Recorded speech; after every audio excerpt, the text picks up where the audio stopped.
La solución nutritiva es, digamos, lo que van a estar comiendo las plantas. Las plantas siempre están tomando en hidroponía una solución de tipo diluido.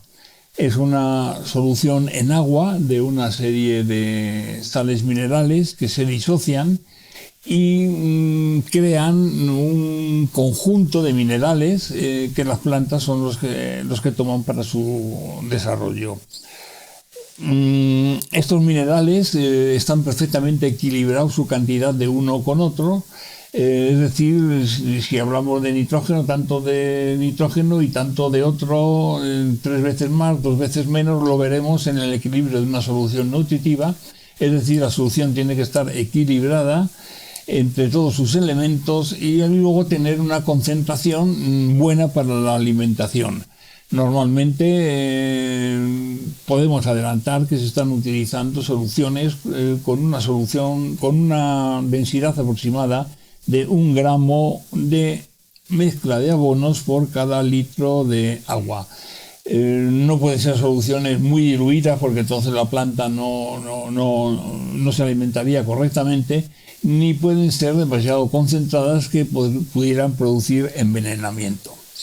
Vamos a ver, en todos los que empiezan con la hidroponía siempre hay 2 cuestiones que son bastante complicadas para el que empieza. Y es decir, vamos a ver, la solución nutritiva, ¿cómo la voy yo a aplicar a la planta? ¿Cuántas veces la voy a dar al día?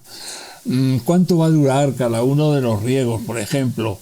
Eso es lo principal. ¿En qué a lo largo del día igual todo o más en unos momentos que en otros momentos diferentes? Bueno, vamos a intentar de explicar cómo funciona esto y luego veremos que no es tan complicado. Vamos a ver. Hay un principio fundamental que hemos estado hablando, que es decir, la planta no tiene por qué trabajar lo menos posible. Lo que tiene que dedicar a hacer trabajos para dedicarlo todo a producir. Uno de los trabajos fuertes es la alimentación. Entonces nosotros, ¿qué es lo que estamos haciendo? Que cuando toma la solución nutritiva, le tiene que costar muy poquito trabajo tomar esta solución nutritiva.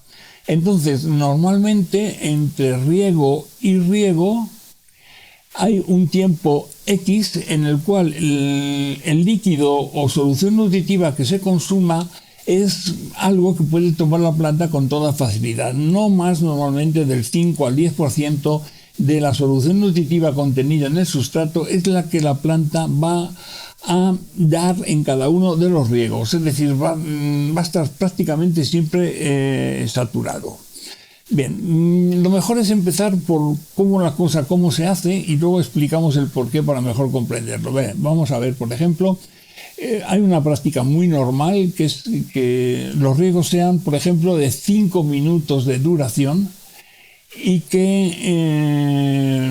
y vamos a utilizar goteros normales de 3 litros hora. Vamos a ver lo que sucede.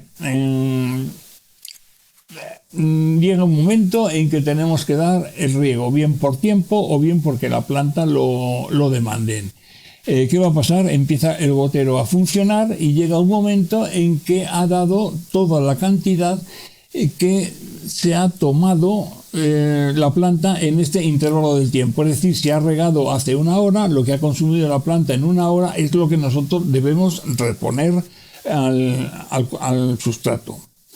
Hay una cuestión que hablaremos más adelante, pero hay que mencionarla, que es lo que es el drenaje. El drenaje es lo que nos garantiza que la planta no sufra ningún envenenamiento por alimentos que hayan podido quedarse de riegos anteriores dentro del sustrato. Esta parte, digamos, de lo que es el drenaje va a evacuar las sales que no ha tomado la planta, bien que provengan de la solución nutritiva o bien normalmente lo que sucede es que vienen del agua que se ha utilizado para hacer la solución nutritiva. Normalmente suele ser, por decir algo, vamos a hablar de un 20% como líneas generales para que lo comprendamos. Entonces, ¿qué es lo que sucedería? Empieza el gotero a regar y riega 5 minutos. Bueno, pues al minuto cuarto aproximadamente, cuando ha pasado el 80% del tiempo, en ese momento ya tenía que haber llenado el sustrato de lo que la planta se ha comido. El minuto restante, que es el 20% del tiempo, se ocupa en limpiar todo con el drenaje. Este último minuto ya se termina y fuera. Cuando estamos hablando del 20%, estamos hablando de una cantidad media, Si puede ser menor o mayor según la calidad del agua, que tenga más o menos sales. Entonces vamos a ver, por ejemplo, estamos dando el riego y una vez terminado el riego han pasado los 5 minutos y no ha habido drenaje. ¿Qué es lo que ha sucedido? Bueno, pues que en los 5 minutos que hemos estado dando agua con el gotero, no hemos dado todo el agua suficiente que la planta se ha comido o se ha bebido desde el riego anterior. Entonces, ¿qué solución hay? Pues que nadie piense en hacer mayor duración de los riegos. Los riegos no van a variar nunca de duración. Lo que sí que vamos a hacer es más o menos intervalo entre un riego y otro. En este caso, como parece ser que ha pasado bastante tiempo y la planta ha bebido más de lo que realmente le suministramos en el riego de 5 minutos, ¿qué es lo que haremos? Acercar el riego. Si, por ejemplo, entre el riego anterior y este había una diferencia de hora y media, pues bien, vamos a bajarla a 1 hora, por ejemplo, y vamos a ver lo que está pasando.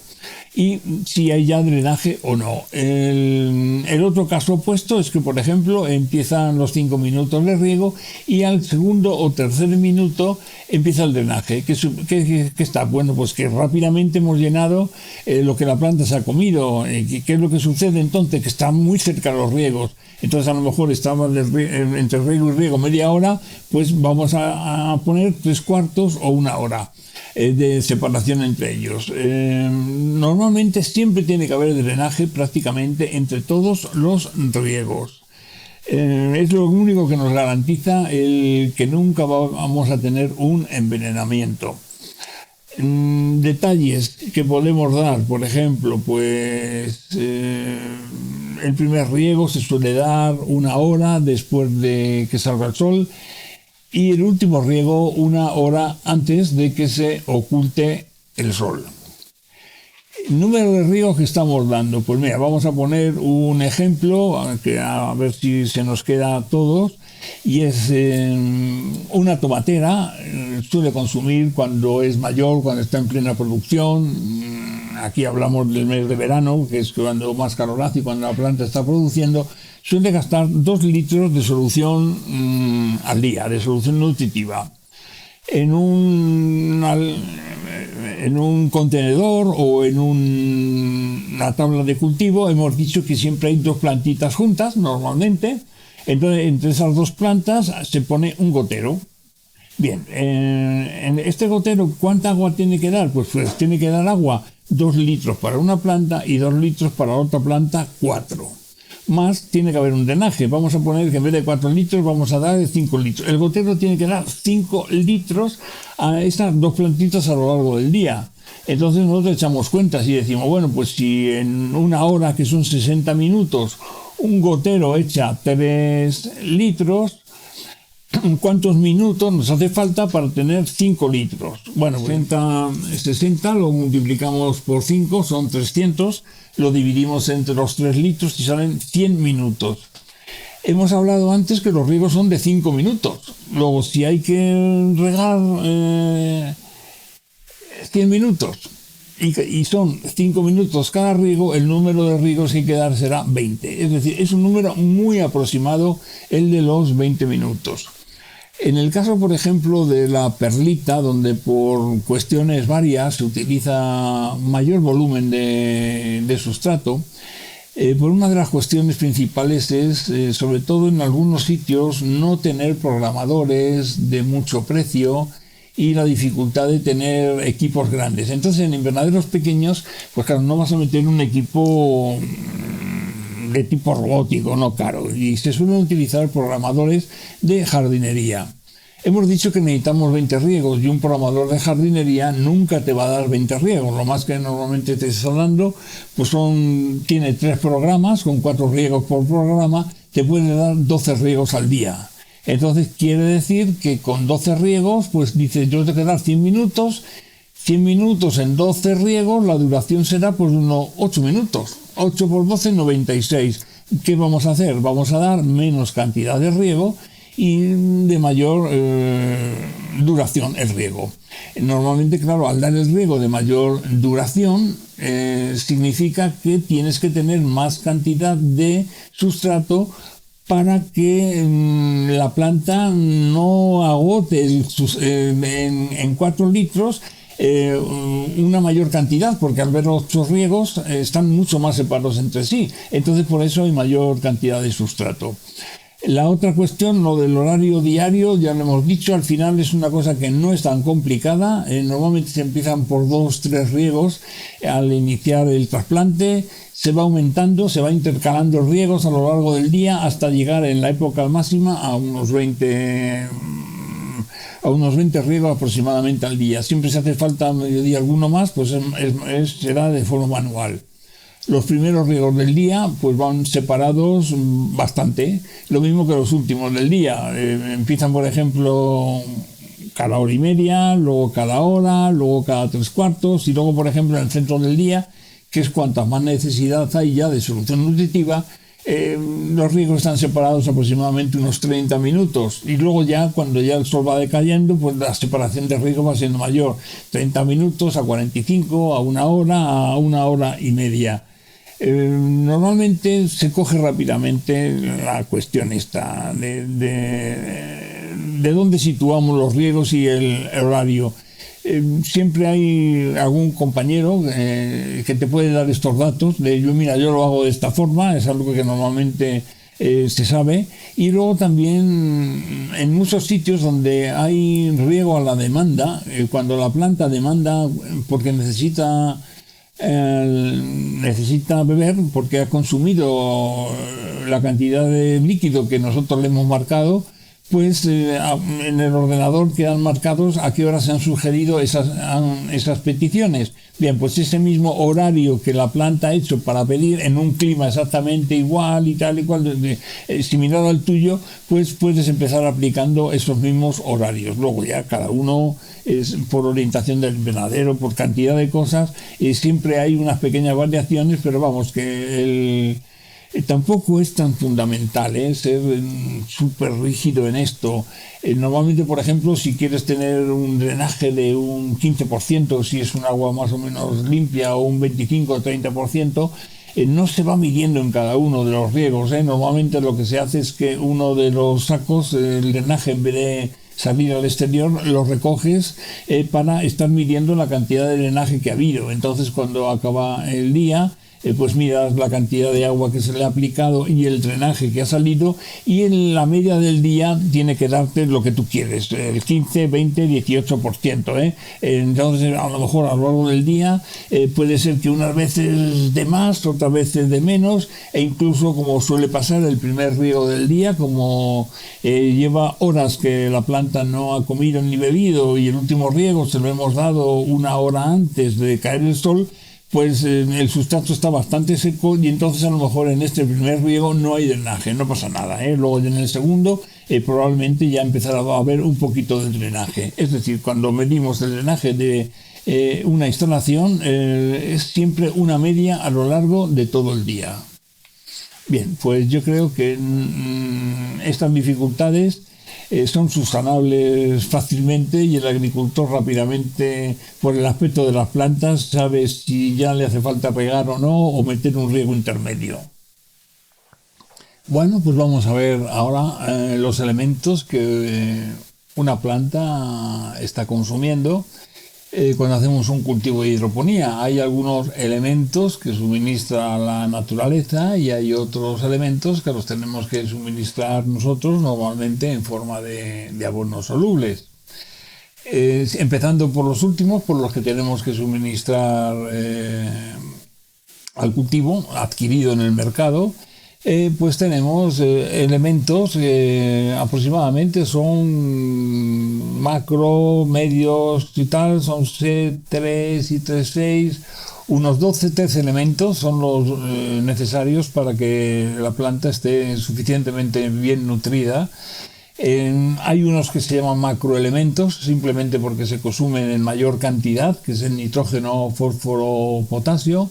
Hay otros elementos que se llaman medios, porque se consumen en menos cantidad. Cuando hablamos de máximos, medios o tal, todos son fundamentales, sean en mayor o menor cantidad, no puede faltar absolutamente ninguno de ellos. Bien, por estos elementos medios de consumo está lo que es el calcio, lo que es el magnesio y lo que es el azufre.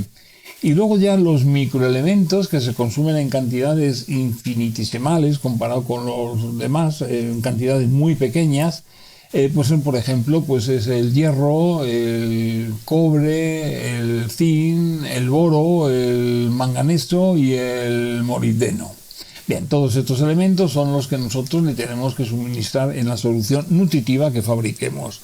Otros elementos que está consumiendo la planta en gran cantidad es el hidrógeno, es el oxígeno y es el carbono. Bien, todo esto, digamos, viene del aire. En el aire está el anhídrido carbónico, que es donde la planta se nutre en mayor cantidad. A través de la hoja es donde la planta recibe el máximo de alimentación, por encima del 90% de la alimentación es siempre a través de la hoja, y es el anhídrido carbónico su única fuente de alimentación, el carbono. Todo parte del anillo carbónico. Si el anillo carbónico CO2 se disocia, por un lado tenemos el carbono que aprovecha la planta como mineral y por otro lado también ya tenemos el oxígeno que la planta también consume. ¿El hidrógeno de dónde sale? Normalmente, bueno, pues entonces también hay una disociación al hacer la función clorofílica del agua y entonces hay H2O, que es el agua, ya hay más oxígeno obtenido y ya aquí ya aparece el hidrógeno. Bien, pues todos estos son los minerales principales que las plantas necesitan en un sistema de hidroponía. Ya hemos dicho que decir que son elementos principales o secundarios o minoritarios no tiene para nada que ver, es solamente a la cantidad de lo que se utilizan, pero necesarios son absolutamente todos, incluso algunos, por ejemplo, como el molibdeno, que son cantidades chiquitísimas las que se utilizan en comparación con un nitrógeno o con un fósforo. Como haya una falta de ese elemento, vamos, digamos que el cultivo se resiente de una forma impresionante. Vamos a analizar la emisión de los diferentes elementos que constituyen la solución nutritiva. Vamos a empezar por los macroelementos y de ellos el primero es el nitrato. No vamos a referirnos más que no a todo lo que aparece en la pantalla, sino a lo que creemos que es más importante a tener en cuenta. Bien, el nitrógeno es el elemento quizá que consumido en mayor cantidad. Se consume en forma de nitrato, NO3, con carga negativa, es un anión, prácticamente se toman el 100% en forma de nitrato, aunque a veces, eventualmente, algo de nitrato a través de las hojas, algo de amonio, NH4, puede ser tomado a través de las hojas, pero en pequeñas cantidades. No sucede nunca, siempre, ni es en cantidades grandes. La visión del nitrógeno es formar parte, digamos, de las proteínas y de los aminoácidos de los vegetales. Es un elemento que se mueve muy bien dentro de la planta y que si hay alguna pequeña carencia en la misma planta, lo que hace es de las hojas más antiguas tomar de los cloroplastos el nitrógeno que le hace falta y lo utiliza en el nuevo material que ella está creando. Y entonces por eso se ven hojas amarillentas, cloróticas se llama, porque digamos el nitrógeno que había en ellas ha sido utilizado por la planta para los nuevos elementos que está creando. El fósforo es otro de los elementos que forman lo que llamamos macronutrientes y es consumido por la planta como anión fosfato, PO4H con una carga negativa. mientras que el nitrógeno decimos que es el elemento de cantidad en la producción, el fósforo es el elemento que le llamamos de calidad. Forma parte del contenido celular y hace que funcione muy bien todo lo que es la floración y todo lo que son la maduración de los frutos. El fósforo podemos tener un pequeño problema que es su incompatibilidad con el calcio. Entonces, digamos que en un momento dado, si no hacemos bien las cosas, el calcio y el fósforo pueden bloquearse mutuamente y nos quedamos sin calcio, nos quedamos sin fósforo y podemos tener problemas de precipitaciones. Bien, sobre esta cuestión del fósforo con el calcio se ha exagerado mucho, en las cantidad de elementos que estamos utilizando en una solución nutritiva diluida, nunca va a haber problemas entre el fósforo y el calcio, o sea, nunca. En algunos sitios se ha presentado la cuestión de que se iba a haber precipitaciones, entonces en una solución nutritiva una vez se va con calcio, se le da por la mañana, otros por la tarde, en fin, he visto hacer cosas rarísimas. En absoluto, en una solución nutritiva diluida, incluso aunque haya 1,3 gramos litro de abonos diluidos, no hay absolutamente ningún peligro de bloqueo ni de interacción entre el fósforo y el calcio. Incluso en concentraciones bastante mayores, hasta de 10 gramos litro, no he tenido problemas de precipitaciones por cuestiones de tener que utilizar a veces soluciones concentradas todas de golpe, ¿no? Sin poder separar el calcio del fósforo, cosa que sí que se hace cuando hacemos soluciones concentradas o soluciones madre. El otro macroelemento es el potasio. Este ya se consume en forma atómica, vamos, se puede decir como catión, es como K más, o sea, con el signo positivo. Es un elemento muy interesante en la fotosíntesis, ya que es el que se encarga de estar abriendo y cerrando estomas, y también es el que capacita a la raíz para estar absorbiendo la solución nutritiva.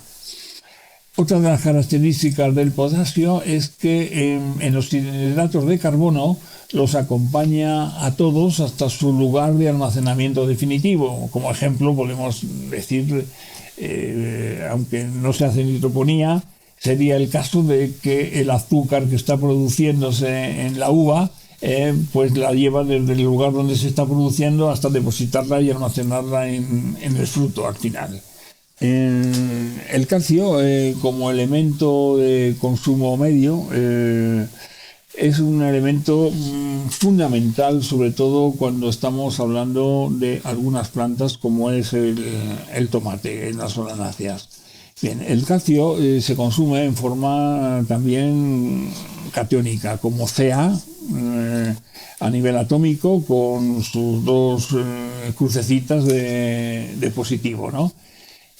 Bien, el calcio es un elemento muy poco movible dentro de la planta y es el que nos crea normalmente en las solanáceas el gran problema, sobre todo en el tomate, de bloqueos. Es un elemento que se mueve muy mal dentro de una planta y por eso es normal en el tomate lo que se produce, lo que se llama la podredumbre apical. El calcio deja de fluir al interior del tomate, a la parte que está en crecimiento, y como forma parte de las estructuras celulares y de la cubierta celular, al haber una escasez de calcio se rompe, el contenido celular se derrama y suceden pues eso, putrefacciones en este líquido celular y es la parte oscura del tomate. Es un tomate que ya se invalida para el consumo. A veces la falta de calcio puede prevenir porque hemos hecho mal la solución nutritiva y no hemos echado la misma cantidad de calcio, pero normalmente lo que está sucediendo es que la planta ante cualquier estrés deja de bombear calcio. Es decir, sí lo puede bombear y existe a través del tallo principal, pero no pasa ni se deriva hacia el tomate. Esos estrés que pueden ser, pues, por ejemplo, que ha pasado tiempo sin regar, que ha habido un golpe de calor, que ha habido corrientes de aire. Cuando la planta hay algo que la cambia de su forma normal de tratamiento, pues entonces puede haber un bloqueo en el calcio. Curiosamente podemos mencionar que en uno de nuestros invernaderos empezamos a observarlo, la cuestión esta de podredumbre apical en las primeras plantas de 2-3 filas, hasta que nos dimos cuenta que coincidían con la entrada de aire del exterior. Cuando pusimos la doble puerta y ya no había comunicación entre el interior y el exterior, ya se corrigió solamente este problema de la podredumbre apical. A veces no sabemos por qué sucede y entonces muchas veces la mejor solución para esto es cambiar de variedad y utilizar variedades que son más resistentes a este problema. También lo sufren otras solanáceas como es el pimiento, aunque se muestra normalmente cuando ha habido una cuestión de un problema. En la planta de tomate suelen mostrarse en el pimiento pasados bastantes días, a veces hasta 2 semanas, y aparecen como manchas solares, como quemaduras solares dentro de lo que es la piel del pimiento. Otro elemento es el magnesio, forma parte de la clorofila y de alguna forma ayuda a su funcionamiento al fósforo en combinación con él. Se consume también en forma de Mg como catión. El tercer elemento de los elementos que llamamos de tipo medio es el azufre y se toma normalmente de 2 formas, aunque la principal es a través de la raíz, en forma de un sulfato, SO4H, y a veces también puede tomarse como SO2, como un óxido de azufre, a través de la hoja en forma gaseosa. Es un elemento importante porque forma parte de las proteínas. Bien, los microelementos es el último conjunto de elementos que forman parte de la solución nutritiva. Se consumen en muy pequeña cantidad, pero como hemos dicho, es fundamental que estén absolutamente todos y en la proporción que luego veremos se utilizan entre sí. El hierro es el más importante, es el 75% del conjunto, forma parte de la clorofila. Los demás elementos, por muchos de ellos, pues tienen que estar presentes en reacciones, tienen actividad, digamos, que estar presentes para que se produzcan reacciones enzimáticas, y muchas veces están ejerciendo como catalizadores en una reacción, no intervienen dentro de ella, pero normalmente tienen que estar presentes. Los microelementos, pues la verdad es que como son tan pequeña cantidad y tienen que ir de una forma tan exacta, normalmente se utilizan de productos en el mercado que vienen ya perfectamente ya pesados, concentrados, equilibrados, y es muy cómodo su utilización. Normalmente por cada 100 kilos de abono que se utilizan en la solución nutritiva, es decir, nitrógeno, fósforo, potasio, calcio, magnesio, azufre, bueno, pues del peso de todos estos elementos, el 2% de ese peso es el que se utiliza de la mezcla de micronutrientes, es decir, en cantidades muy pequeñas. Si en algún momento no podemos hacernos con estos microelementos, como veremos ahora, sí que se puede hacer fórmulas utilizando elementos químicos que sí que existen en el mercado. Pero vamos, nuestra recomendación es, aunque en principio puede parecer un poco caro, pero no, lo mejor es comprar una solución comercial perfectamente hecha, viene en polvo, viene de un color marrón oscuro aproximadamente, sí, como vino tinto el color oscuro, viene dado por la cantidad de hierro, y suelen venir todos los elementos quelatados para su, digamos, su mejor funcionamiento, de no reaccionar, ni que se estropeen, ni que se pierdan. Se da el caso de que si tenemos que estar recurriendo a elementos del mercado, molibdatos, óxido de hierro, en fin, quelatos. A veces nos faltan en el mercado y no existe a lo mejor molibdeno, no encontramos manganeso, no encontramos tal, mientras que si compramos estos otros elementos que suelen venir en muchas preparaciones, desde sobres de 1 kilo hasta pueden venir, por ejemplo, sacos de 25 kilos, pues la verdad, mi consejo es utilizar siempre, dada su importancia, que parece que no la tiene, pero es importantísimo que los microelementos estén perfectamente equilibrados y en la cantidad de vida, pues utilizar siempre de tipo comercial, si es posible. Bueno, estamos hablando de que estamos haciendo una solución nutritiva. Estamos hablando de aniones y de cationes, pero esos aniones y cationes vienen de algo, vienen exactamente de los abonos que estamos utilizando. Los abonos que se utilizan en hidroponía no son específicos para hidroponía, son de mercado y se han utilizado como abonos en otros tipos diferentes de cultivos de forma normal.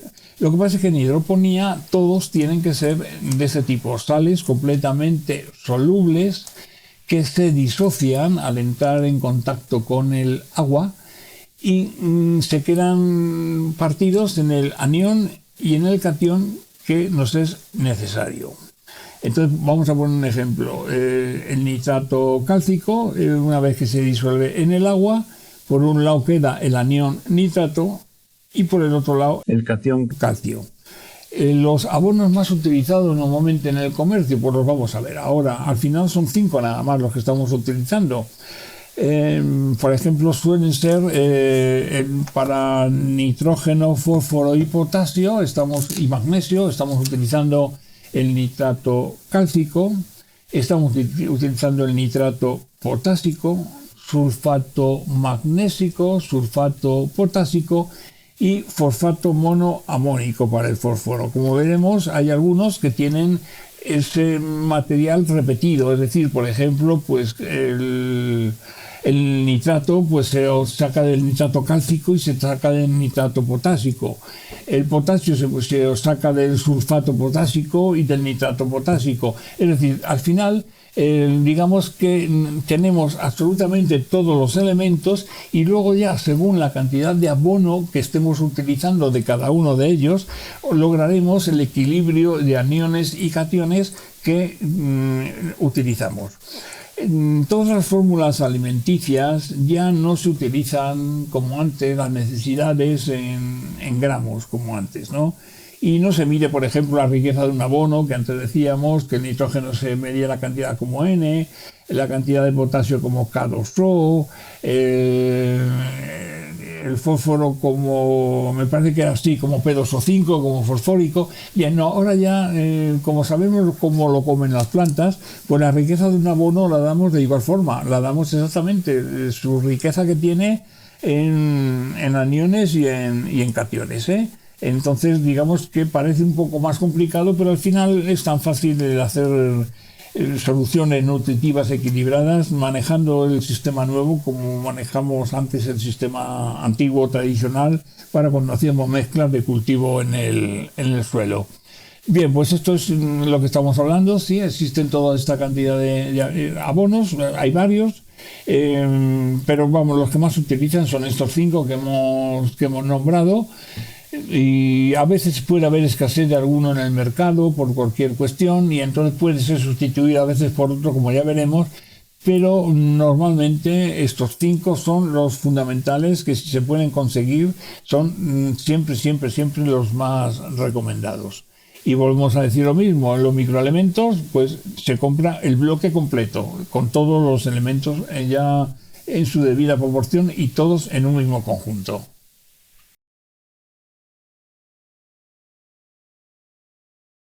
Vamos a ver el caso que estábamos comentando antes de que por cualquier casualidad en tu zona, en tu país, no existen, por ejemplo, la posibilidad de comprar los microelementos de alguna forma ya preparados, comerciales. Entonces, bueno, pues se recurre a elementos de mercado que compras en droguerías o en sitios donde vendan productos químicos y normalmente puedes prepararte una solución. El consejo es que como son tan pequeñas las cantidades que se manejan, lo ideal es hacer una cantidad grande para que las cantidades pequeñitas signifiquen algo, porque como estamos viendo aquí en esto, el 75% del peso se lo lleva el azufre, y hay elementos como el manganeso o el molibdeno cuya proporción es muy pequeña. Entonces, normalmente lo que se recurre en muchos de estos sitios es ponerse de acuerdo varios cultivadores de hidroponía, y entre todos compran todos los elementos para hacer la mezcla para todos, para todo un año. Entonces, bueno, pues de alguna forma aseguran que no les va a faltar ningún elemento a la hora de hacerlo, como cuando haces un poquito y luego tienes que ir al mercado y volver a comprar. Es el consejo que yo doy. Aquí se ve perfectamente las materias primas que estamos utilizando: sulfato de zinc, estamos utilizando sulfato de cobre, estamos utilizando, por ejemplo, ácido bórico, estamos utilizando quelato de hierro. En fin, son los elementos de mercado que normalmente podemos utilizar para hacer un complejo de microelementos que funcione bastante bien. El equilibrio este que aquí indico yo es el que normalmente utilizan de forma más o menos parecida todas las casas comerciales. En todas estas proporciones y tal es algo que está un poquito, vamos, que se utiliza, pero no, quizá es un poco quizá de forma empírica. Lo mismo que la cantidad de microelementos que se utilizan, se recomienda entre gramo y medio, entre el 1,5% y el 3% de la cantidad de abonos. Yo no sé, lo vengo utilizando, como es entre 1,5 y 3, utilizo el 2 y ha funcionado perfectísimamente siempre.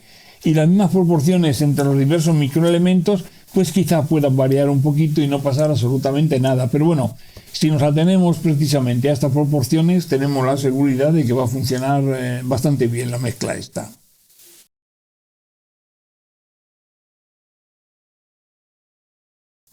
En este cuadro podemos ver todos los abonos que normalmente se utilizan en cualquier tipo de cultivo, sea hidropónico, sea de suelo, sea cualquiera de ellos. Los que utilizamos en el sistema hidropónico vienen marcados con una flechica arriba y en el lateral, de manera que puedas ver los cruzamientos que existen entre los diferentes abonos y lo que pasa cuando un abono se mezcla con otro. Si observamos, lo rojo significa que hay una interacción mala y por lo tanto no se deben utilizar juntos ni mezclar estos abonos, por lo menos de forma concentrada. Si observamos lo rojo, tanto en la línea vertical como en la horizontal, veremos que es el nitrato cálcico el que está organizando todo el lío por completo, y que de los abonos que estamos utilizando en la solución hidropónica nuestra, con el único que podría ir de forma concentrada sin que pasase nada era con el nitrato potásico.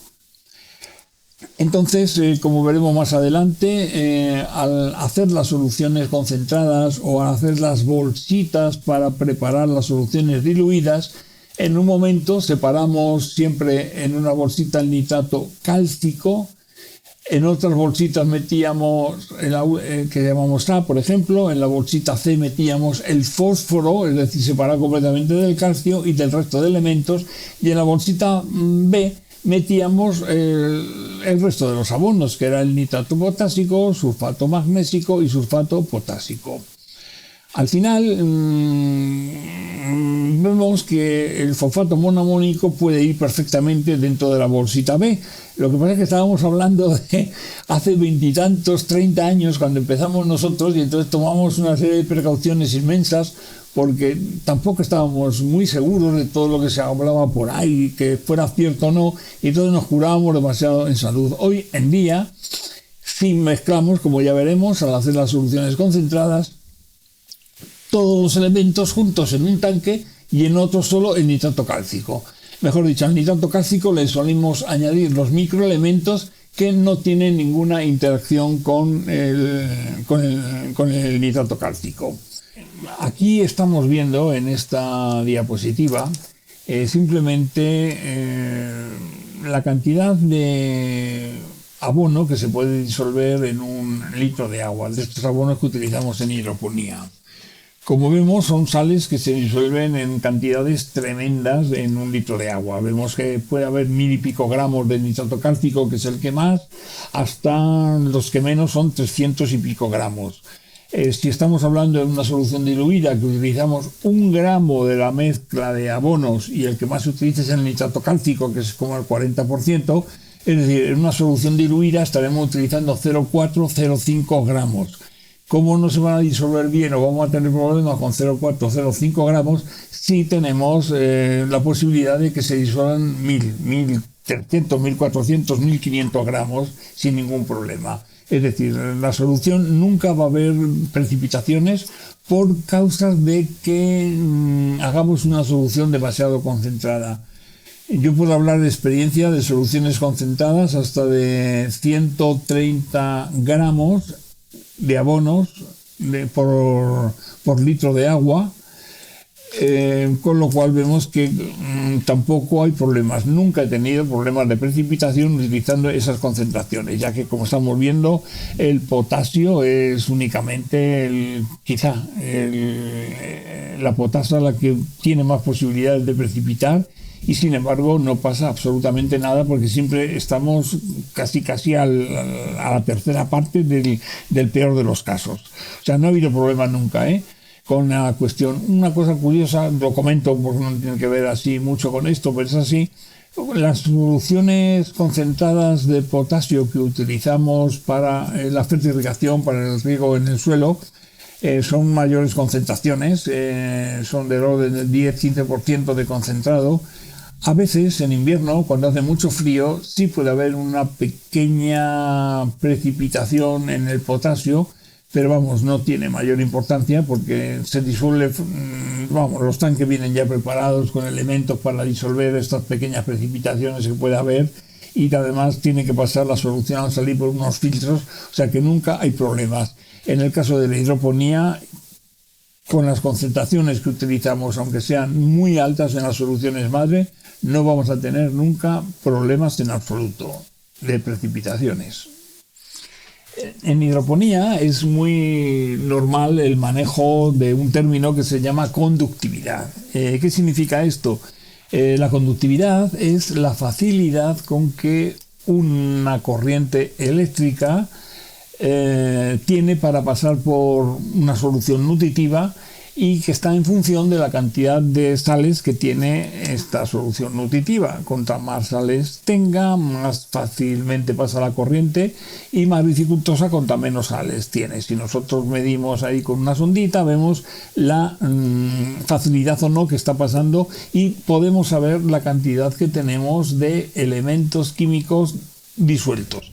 ¿Nos dice muchas más cosas? No, no nos dice mucho más cosas. De todas maneras, vamos antes a decir que como la conductividad es lo opuesto a lo que antes era la resistividad, cuando se medía en la electricidad en un conductor y se medía en ohmios, dijeron, como esto es lo contrario, en vez de ohmios lo vamos a llamar mohos. Y entonces digamos que una de las mediciones era en mohos y minimoes. Es como dábamos la conductividad.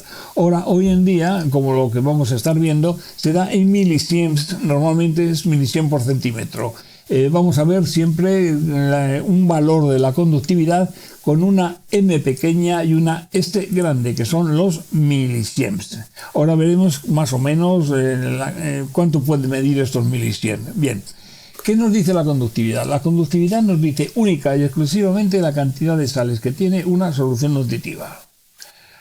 Ojo, no sabemos ni las sales que pertenecen a los abonos ni las sales que vienen con el agua. Por lo tanto, no sabemos si es una solución que tiene suficiente abono o no, y tampoco sabemos la cantidad de abonos diferentes que tiene. Luego tampoco sabemos en el equilibrio. Entonces, ¿para qué nos vale la conductividad? Bueno, pues la conductividad nos va a valer como un método de comprobación. Normalmente cuando hagamos la solución nutritiva primera, cuando empecemos en los cultivos, ya tenemos definido cuál es la solución nutritiva que vamos a utilizar. Entonces, ¿qué es lo que haríamos? Por una parte, mediríamos la conductividad del agua que se va a utilizar. Entonces, este agua, pues, tiene sus sales. La medimos y vamos a hacer de números más o menos reales. Pueden ser diferentes según los sitios, pero un número real, por ejemplo, de un agua puede ser 0,5, es un buen agua, 0,5 milisien, vienen con el agua. Y nosotros hacemos la solución nutritiva. ¿Qué cogeríamos? Pues, por ejemplo, cogeríamos 10 gramos de la mezcla de abonos, lo disolvíamos en 10 litros de agua destilada, sin sales, y entonces nos daban una conductividad, esa solución. En el caso nuestro de lo que estamos manejando, nos da sobre 1,14 una solución que tiene 1 gramo litro. Entonces, si metiésemos en la solución nutritiva la sonda del conductímetro, ¿qué nos diría? ¿Qué nos marcaría? 1,14 más 0,5 nos marcaría 1,64 milisien, de lo cual parte pertenece al agua y parte pertenece a la sal. ¿Qué significa? Que si otra vez volvemos a meter al día siguiente o a los 2 meses la sonda y sigue marcando 1,64, quiere decir que todo va perfectamente bien y que no hay ningún problema. Vamos a suponer que hacemos un día la medición y nos va a salir 1,80 o 1,50 más o menos. ¿Qué significa? ¿Dónde iríamos lo primero? Pues lo primero que iríamos es a ver qué es lo que se ha movido, si es el agua o es la mezcla de abonos que estamos haciendo, dónde está el error. Lo más fácil primero es medir el agua del pozo o del manantial o de donde venga y ver si sigue manteniendo los valores iniciales. Si han variado y han variado en igual cantidad que ha variado la conductividad total, no pasa nada. Simplemente decimos, bueno, pues entonces con estos nuevos valores de conductividad del agua, la solución total tiene que medir esta de conductividad. ¿Qué pasa lo contrario? Que el agua no ha variado, entonces ya el error ya lo tenemos en la mezcla que estamos haciendo. Entonces ya es cuestión de averiguar y dónde estamos haciendo las cosas mal. O sea que simplemente la conductividad nos va a marcar unos valores que nos van a indicar la cantidad de sales que existen, pero nada más. Valores normales en una solución nutritiva que estamos utilizando, pues mira, es muy normal, por ejemplo, pues que con las aguas que se utilizan en España, que suelen tener bastante calcio, pues una conductividad de 1 en el agua es muy normal, ¿no? Y luego 1,20 que podemos tener en la solución nutritiva, pues 2,20, 2,30 sin ningún problema. Puede haber conductividades muy altas en sitios donde hay mucha cantidad de sales. Podemos estar en el agua, normalmente de calcio, carbonatos, bicarbonatos, hay magnesio, hay calcio. Por ejemplo, pues estamos hablando de Egipto, estamos hablando de Israel y, como no, estamos hablando del sudeste español, donde hay una cantidad de calcio tremendo. Entonces podemos estar a veces manteniendo unas conductividades súper altísimas del orden de 3, 4 e incluso hasta algo más. Hay que hacer las cosas con cuidado, pero sin embargo nos está permitiendo en hidroponía utilizar aguas con una cantidad de sales que sería imposible de utilizar si estamos haciendo un cultivo en el suelo sobre tierra vegetal. Antes de empezar a explicar lo que es el pH, voy a decir una cosa que es bastante obvia para el que lo conoce. Vamos a ver, los aparatos para la medición de la conductividad y del pH pueden ser baratos o pueden ser buenos. Entonces hay que utilizar aparatos buenos. Un aparato bueno de pH o de conductividad pues nos puede valer unos 1.000 euros mínimo, un aparato bueno para que nos dure y que nos dé unas lecturas durante mucho tiempo con toda fiabilidad. Entonces, en instalaciones pequeñas, normales, familiares, es ridículo, ¿no?, el tener que hacer esto que no es necesario. Normalmente estos aparatos pues, los suelen llevar los asesores, los técnicos, los que están llevando un poco tu dirección técnica, y son los que vienen y hacen las tomas tanto de pH como de conductividad. Al mismo tiempo hay que utilizar sondas que se van estropeando, sobre todo conductividad, sobre todo la de pH, es una sonda muy cara, que dura muy poco, tienen que estar guardarse limpias unas, otras mantenidas con una humedad, en fin, Quiero decir que no son elementos que aquí los nombramos, efectivamente, lo que es el pH, lo que es la conductividad, pero que tampoco hay que estar obsesionado con tener que estarlo midiendo. Los hay muy baratos, desde 25 euros podemos encontrar aparatos y menos incluso, pero tampoco nos van a dar una fiabilidad muy grande. Entonces, para estar tomando datos que no valen para nada, pues incluso nos están dando al error. Como vamos a utilizar nosotros, estamos hablando aquí de soluciones nutritivas para cantidades no muy grandes, estamos utilizando invernaderos pequeños, tipos familiares, pues el tipo de soluciones que estamos haciendo es un poco de tipo artesanal a base de peso. Entonces ya no es tan importante el estar controlando a esto como tienes que estar controlando a un autómata de riego que él por su cuenta está haciendo las soluciones nutritivas, y aunque él tiene sus ondas para hacer su pH y la conductividad de la solución, no está de más que nosotros estemos controlando al autómata con nuestra máquina de pH y de conductividad. Pero ya digo que estos equipos de superior rango solo se utilizan en instalaciones muy grandes. Bien. Aclarado este punto, vamos a decir que es el pH. El pH nos está midiendo la acidez de la solución nutritiva. Ya sabéis que una solución neutra es pH 7, una solución básica es por encima de 7. Imaginaros agua con bicarbonato, por debajo de 7 es solución ácida. Imaginaros agua con limón o agua con vinagre. Y la solución nutritiva siempre es ácida, es la mejor forma de utilizarlo. Normalmente, ¿qué pH se utiliza o se aconseja? Pues mira, en una solución nutritiva, con que haya un pH del orden de 5,5 a 6,5 es lo ideal. Lo que pasa es que muchas veces no se consigue, quizá por la calidad del agua. La mezcla de abonos siempre nos va a dar una solución ácida, la mezcla de todos los abonos. Siempre nos va a dar, en un agua neutra, nos daría siempre un pH, al echar los abonos, siempre ácido. Normalmente, en estas soluciones nutritivas, a veces queremos bajar tanto la cantidad de pH que hay que utilizar ácidos. Muy normal la utilización del ácido nítrico para bajar al pH deseado. Ojo con estar utilizando sin ton ni son y sin ningún control la cantidad de ácido, porque a veces hay soluciones de las que se llaman tipo tampón, que para bajar un poquito el pH cada vez tienes necesidad de estar utilizando más cantidad de ácido, y puede darse el caso como nos pasó a nosotros al principio cuando no estábamos empezando a aprender de todas estas cuestiones, que pretendíamos tener un pH ideal de 5,5 en un agua de una calidad fatal donde había carbonato, bicarbonato de todo tipo. ¿Y qué pasa? Había que echar tal cantidad de ácido que al final la conductividad la conseguía el equipo a base de estar metiendo ácido, y lo que teníamos era agua con ácido en vez de agua con alimentos. Entonces, bien, en este caso se mira lo correcto, y si hay que hacer un pH y mantener un pH de 6 o de 6 y algo, tampoco pasa absolutamente nada. Lo ideal es que esté por debajo de 7, 5,5 si es posible, pero si no es posible, siempre tender a utilizar la menor cantidad de ácido que se pueda. En unas condiciones de aguas normales, la utilización de ácido nítrico es muy pequeñita. Ya sea la máquina que te lo está haciendo al pH que tú le has dicho que te lo haga, como la que tú echas al hacer la solución concentrada, suelen ser cantidades de ácido nítrico muy pequeñas.